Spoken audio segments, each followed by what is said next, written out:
atong leksyon karon, Music 1, Quarter 1, Module 2. Tumong niining leksyon ang mailhan ang mga simbolo sa musika nga adunay tingog ug walay tingog diha sa atong rhythmic pattern.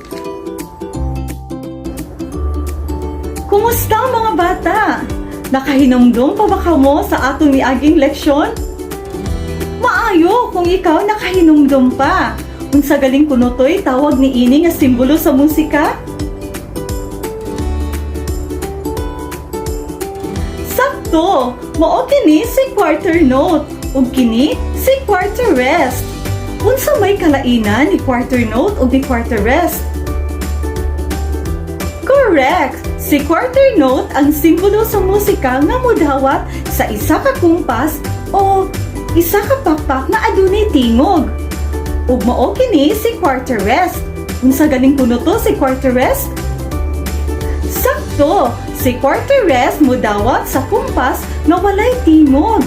Ibuklad lang ang imong duha ka kamot alang sa kahilom o walay tingog. Mao kana si quarter rest. Karon mga bata, atong kut-unan ang codalistic notation chart.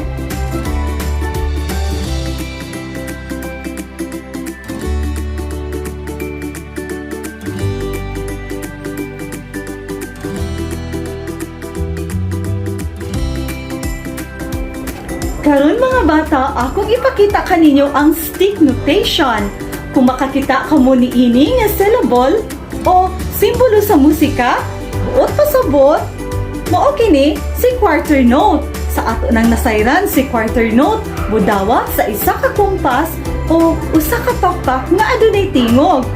Kung atong butangan sa rhythm syllable nga ta si quarter note, ingon ani ang mahitabo o ta. Atong utrohon ha? Ta. Ang atong gigamit nga rhythm syllable ni quarter note, ta. Atong utrohon, ta. Karon mga bata, kung makakita kamo ni ini nga simbolo sa musika, mao kini si 8th note. Si 8th note modawat og duha ka kumpas o duha ka pakpak nga pinakalit. Kung atong butangan og rhythmic syllable nga ti, ingon ani ang mahitabo mga bata o ti. Utrohon na to ha? Ti.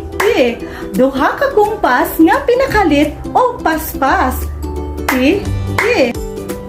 Karon atong ibalik si quarter rest. Si quarter rest kung inyong madumduman nagpasabot nga aduna siya'y kahilom o walay tingog. Ibuklad lang ang imong duha ka kamot alang sa kumpas nga walay tingog o kahilom. Atong susihon pag-utro ang mga simbolo sa musika mga bata. Timan-i nga si quarter note modawat sa isa ka kumpas o usa ka pakpak nga adunay tingog. Kung atong gamitan kini og simbolo nga ta, ingon ani ang mahitabo. Ta. Timan-i nga si 8 notes modawat sa duha ka pakpak nga ang kumpas pinakalit o paspas. Kung atong gamitan sa simbolo nga ti, ingon ani ang mahitabo mga bata. Ti.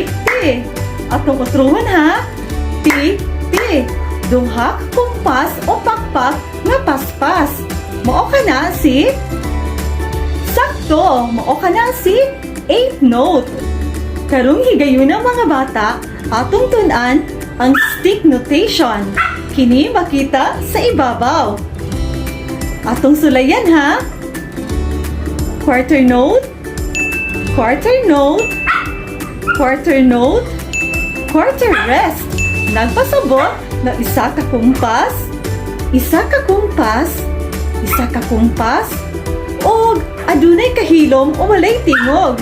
Kung ato ka nang i-action, ingon ani ang mahitabo mga bata o ta. Atong utrohon ha? Ta.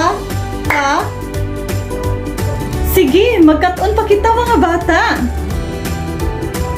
Quarter note, 8 notes, Quarter note, quarter rest. Buot pasabot. Mudawat ang usa ka pakpak. Duha ka pakpak apan pinakalit o paspas. Usa ka pakpak. Kahilom. Kung atong i-action mga bata, ingon ani ang mahitabo o. Ta, te, ta. Atong utrohon ha. Ta, te, ta. Karon, gusto na ako nga buhaton nimo ang mga mosunod nga mga stick notations. Sige bi, atong sulayan.